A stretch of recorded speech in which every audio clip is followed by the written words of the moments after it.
কোনটা সবাই জানো ভাই কোনটা সবাই তিস্তাবাসীর কান্না মশাল মিছিল। কিন্তু যেহেতু 29 তারিখে পার্লামেন্টে প্রধানমন্ত্রী দৃঢ়ভাবে বলছে তিস্তা মহকুমাটা যে কোনো মূল্যে পাশ করবে, এটা আমরা আশ্বস্ত হয়েছি, বিশ্বাসও করলাম। সেই জন্য আজকে তিস্তার মানুষ দীর্ঘদিন ধরে অন্ধকারে আছে, তারা হাতড়াচ্ছে। আজকে মশাল জ্বালিয়ে আলো দিয়ে তাদের জানালাম আমরা আলোর মধ্যে আসতেছি, আমরা আর অন্ধকারে থাকবো না। প্রধানমন্ত্রী আমাদের আশ্বস্ত করছেন, তার উপর আমাদের গভীর বিশ্বাস। যেহেতু তারা তা ভোটে নির্বাচিত এবং বিরোধী দল উনিও অভিনন্দন আছে, আমরা সে কথাটা বিশ্বাস করিয়া আচ্ছা তিস্তাবাসী এলাকায় সমস্ত এলাকায় আলো জ্বালাইলাম, আমরা আলোর মধ্যে আসতেছি, আমাদের কাজ হয়ে যাবে। মাত্র 30% টাকায় জমির মালিক হয়ে নতুন বাংলাদেশের গড়ে তোলার স্বপ্ন দেখা বাংলা বসতি। মাননীয় প্রধানমন্ত্রী বলেছেন যে কোনো মূল্যেই হোক তিস্তা ব্যারেজ পরিকল্পনা বাস্তবায়ন করবে। যেহেতু উনি পরিকল্পনাটা বলছেন, আমরা সেজন্য তাকে আমরা অভিবাদন জানাই।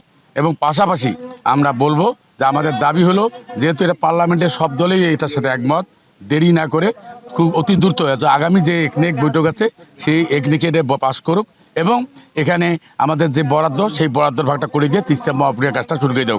এবং আমরা এটাও ব্যারেজ দিতে চাই, ব্যারেজ পরিকল্পনার কাছে আমরা ব্যারেজের আমাদের মনে হয় না তিস্তায় কোনো নতুন করে ব্যারেজের প্রয়োজন।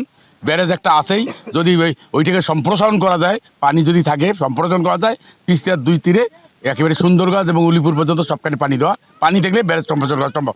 নতুন করে ব্যারেজ নির্মাণ করার দরকার নেই।